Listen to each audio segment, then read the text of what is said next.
Welcome back class. So we were learning about the properties of the Fourier transform and its applications for the analysis of the different kind of signals. So we are starting the next part of this chapter. Okay, and now in this part we will learn about that if we have a rectangular and triangular pulses. Okay, rectangular pulse, you guys remember that. Okay, this is rectangular signal and we have a triangular pulse. Okay, so if we got this kind of signals, then how we can calculate the Fourier transform and how we can actually draw their spectrums. Okay, convolution properties and what is the relationship between the time domain and the frequency domain convolution. Okay, so that is the focus of this chapter.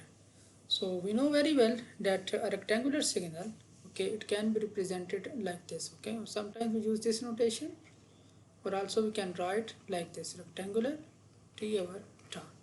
Okay, so tau is basically representing the width of the pulse. Okay, so usually this is like t over 2 here and minus t over 2 here. Okay, for example, if t is 2, so this will be 1 and this will be minus 1. So 1 minus minus 1, it will be 2. So that will be width of this pulse. Okay, and we know that if we take the Fourier transform of a rectangular function, we will get sinc function, right? So that is the thing which we have learned in the earlier courses, that if we have a rectangular function and if we take its Fourier transform, we will get a sinc function. Okay, Vt sinc of omega t over 2, right? So that will be our sinc function. Okay, and if for example the value of v, the magnitude is 1, okay, so then v will be gone here. Okay, because v is 1, like if we consider v is 1, so we will have only this. Okay, and we know very well that omega is actually what, 2 pi f. Okay, so this is 2 pi over t. So if I just put this here, so this will be tau sinc of omega is 2 pi over t times t over, okay, 2 pi over t or 2 pi f. Okay, let me put f, this 2 pi f version here. Why? Because I want to get one kind of a relationship which is being used in this lecture notes.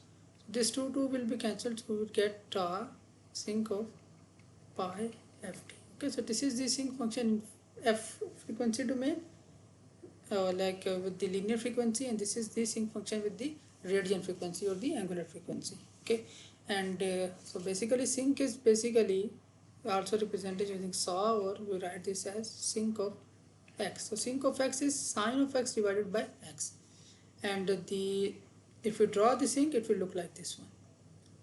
Okay, so important thing, very important thing is, what are these null points? What are these? Like this is the null point. So what is actually basically this frequency is? Okay, what exactly this frequency is? So this basically can be represented as 1 over t, that is actually 2 over t, that is actually over 3 over t.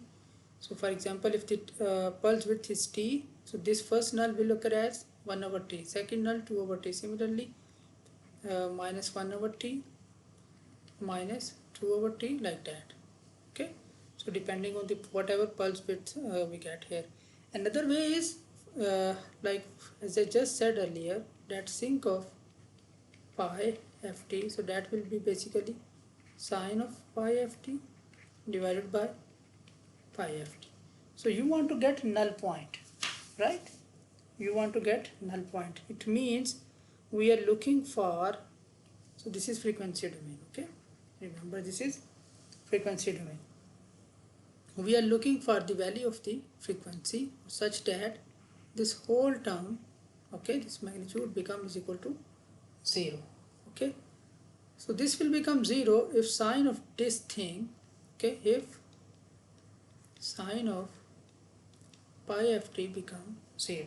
Okay. So when will sine become 0? Okay, when will this sine thing become 0?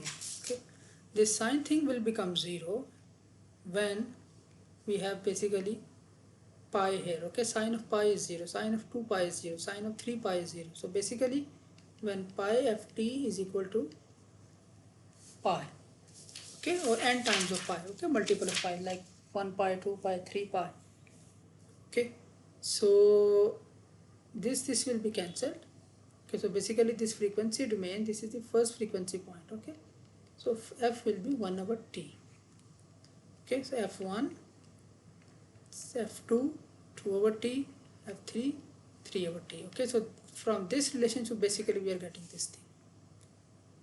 Okay, so for example, now if you have a rectangular which has a pulse width of, let's say, 3 pi for example, so then this first point, it will be 1 over t, 1 over 3 pi, this will be 2 over 3 pi, and so on. Okay, so this is the way to draw this sinc function. Okay, we will see the more example in the live session relevant to this thing. Triangular pulse, okay, well known. Okay, we can draw like the mathematical form like this, and in the graphical form like this. Okay, so this is a sign for triangular, and also we draw right like this, t over tau. Okay, the important difference between a rectangular and triangular function is, in rectangular function, this is the pulse width,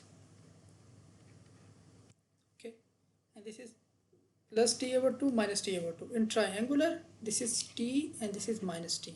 Okay, so basically this distance is 2t in triangular. Here this distance is t. Okay, this is the important difference between triangular and rectangular function. Okay, the general one.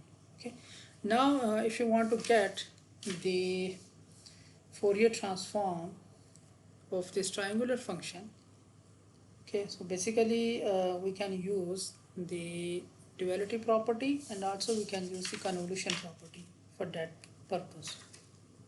Okay, so the general thing which we have to understand is, if you guys remember from signal system, that if you have two rectangular signals, okay, and if you convolve them in time domain, okay, in time domain, okay, so basically if you convolve them, you will get a triangular signal, okay, in time domain. So the convolution of the two rectangular signal is basically the triangular signal.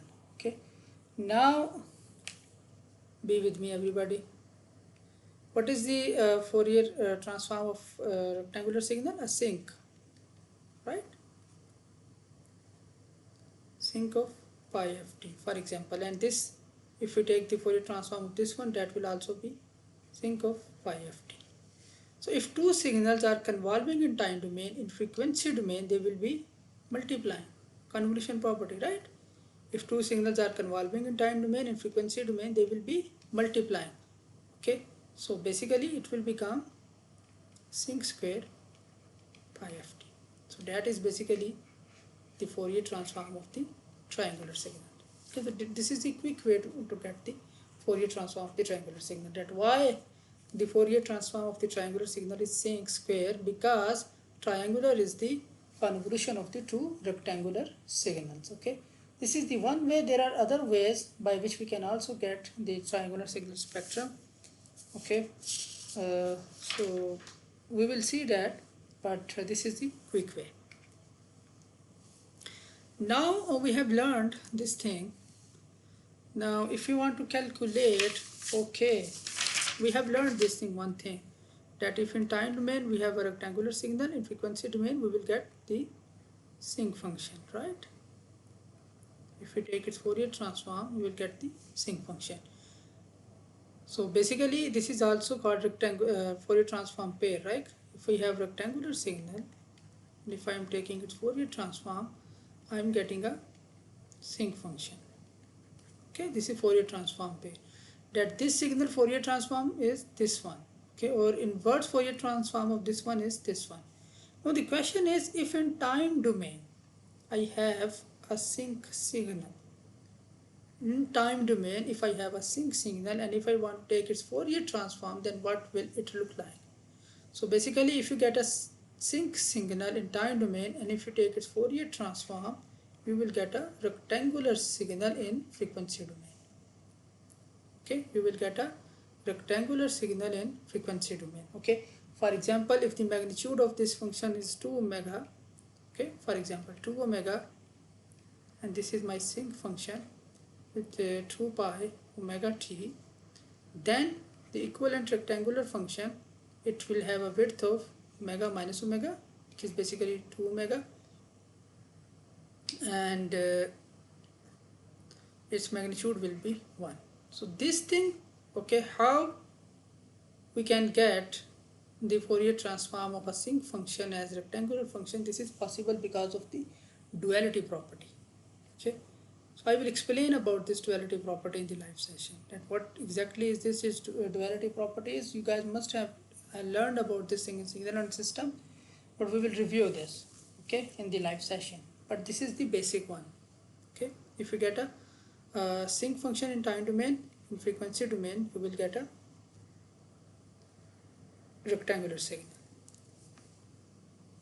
Another very important properties of the Fourier transform is the time delay property. Okay, that for example, if you get a rectangular signal, okay, this is my rectangular signal.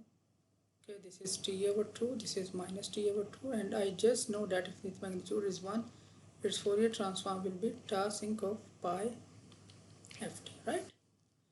Now, if I'm shifting this signal or any signal, okay, so if I have a signal, if I take its Fourier transform, I will get omega f. Okay, for example, this is my signal, this is my Fourier transform. Now, if I have a shifted version of this signal, and what will happen, the shifting property is that I will keep the same Fourier transform and I will multiply with that shift factor, okay, minus j omega t, whatever shift factor I am having.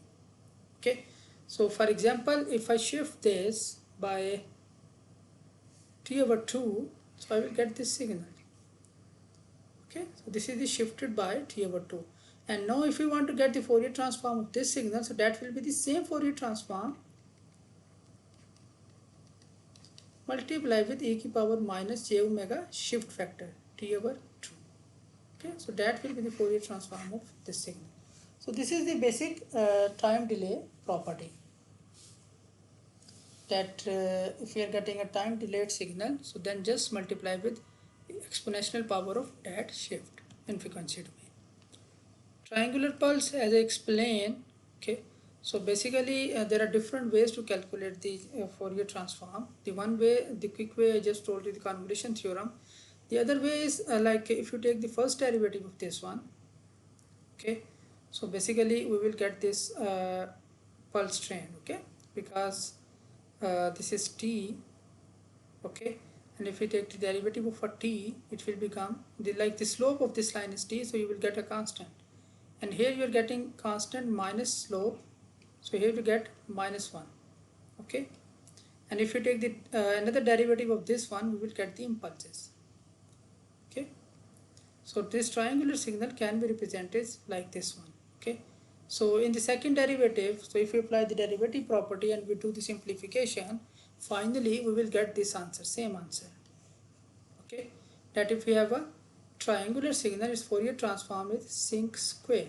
Okay, the same which I just told you, tau sinc square pi ft. So this is just another method that if we use the derivative properties and if we simplify that, finally we can get the same answer for the rectangular pulse. This is just a pairs. So the last important thing is the convolution property. Okay, that if two signals, for example input and the impulse response of a system, they are convolving in time domain, okay, which is basically the usual way to get the output in time domain, okay, that they convolve the two input signals. Then in frequency domain, if we take its Fourier transform, then the output in frequency domain, okay, there will be multiplication of their Fourier transform.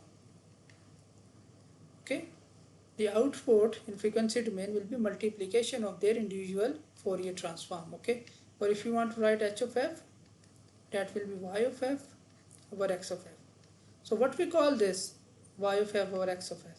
Okay, this is my question for you, and I will ask this in the live session, that what we call this ratio of the Fourier transform of y over x. Okay, so that is basically the convolution property of the Fourier transform. We will see the examples, okay, relevant example in the live session. So, and the other example of the convolution we will say this. Okay, so that is from this part of the lecture. Thank you very much for your time.